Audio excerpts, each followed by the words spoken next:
When it happened, it took me by surprise, I think. I was the youngest amongst all my cousins, and I really didn't like that. So my mother was also my biology teacher. When my mom told me about my periods and told me that I will become a woman and I'll be taken seriously, I was really excited. Quite a while before I got my first period, my mom sat me down one day and next to the window and explained the entire process to me. She drew this massive diagram of the female reproductive system and explained to me about the egg and how the egg has to leave our system every 28 days.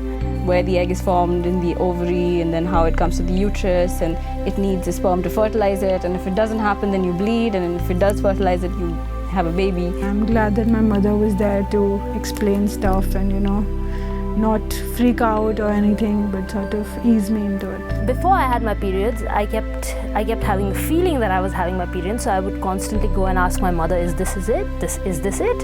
And she would say, no, you will know when it happens. It was kind of late at night and I'd stained myself, and I went to my mother and said, there's something up because I think I've stained my underwear. She hugged me and then kissed me on my forehead and said that I had become a woman. I think I jumped around and celebrated it for quite some time in the house. I was pretty excited. It was a special moment because I felt like I was going out in the world and joining the League of Women that my mother and my sister were already part of.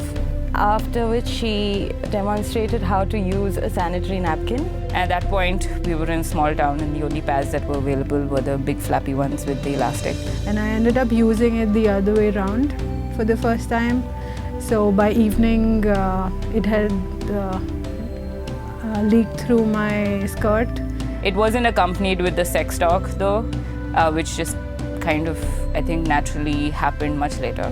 It was only then that I joined the dots as to what my mother was trying to tell me about becoming a woman.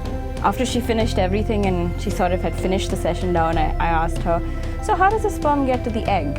And she just said, you'll find out.